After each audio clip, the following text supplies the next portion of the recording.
अथ यजुर्वेदे सप्तदशोऽध्यायः।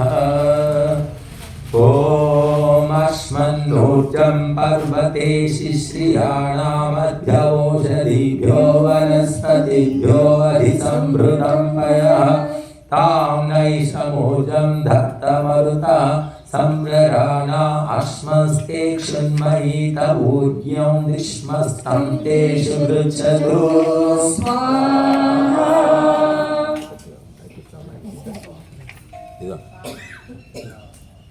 ॐ इमामे अग्नैष्टका धेनवः सन्त्येकादशचादशतशतं च शतं च सहस्रशतसहस्रं चायुतं चायुतं च विहितं च विहितं च हितं चार्बुदं च यद्बुदं च समुद्रश्च मध्यं चान्तश्च वराधश्चैतामे अग्नैष्टका धेनवः संस्त्वमुद्रामुष्मिन् लोके स्वाहा।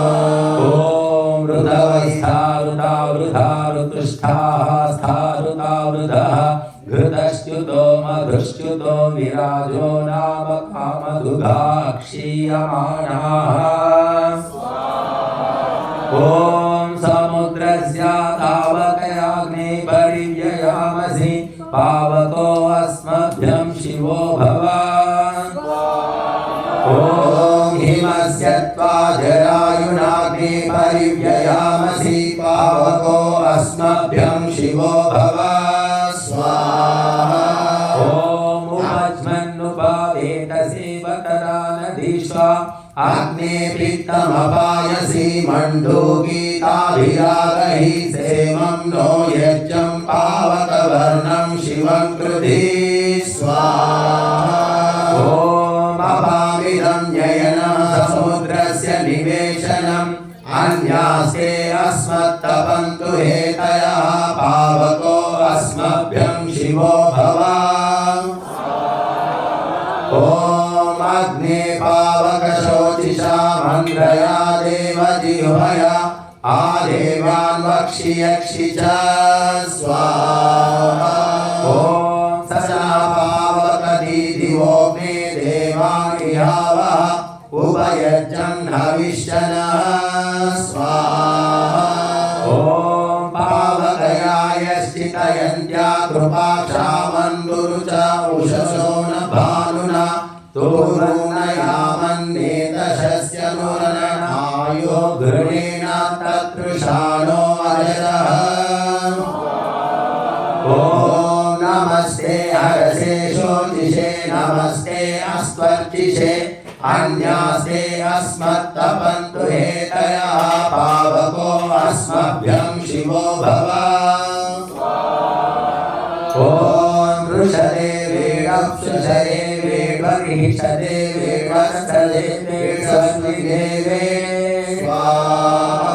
ॐ ये देवा देवानां यज्ञिया यज्ञियानां संवत्सरेणमुपभागासते औतादो हविषो यज्ञे अस्मिन् स्वयं पिबन्तु मधुनो घृतस्य स्वाहा।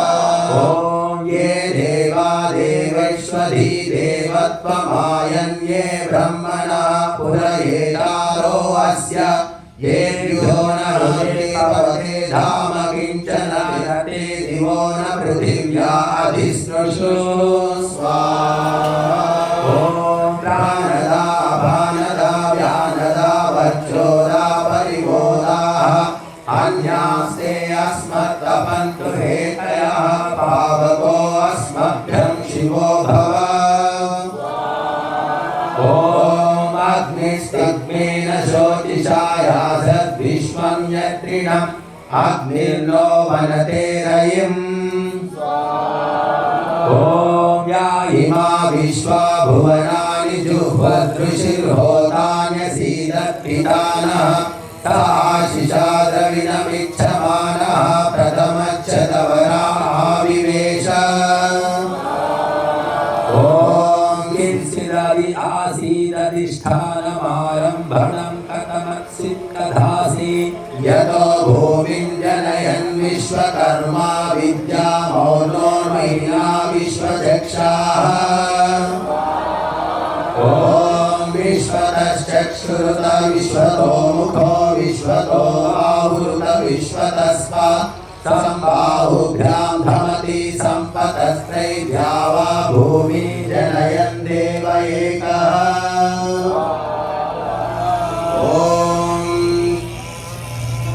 ॐ किं అక్కడ పెడతా అటు సైడ్ ఉండాలి.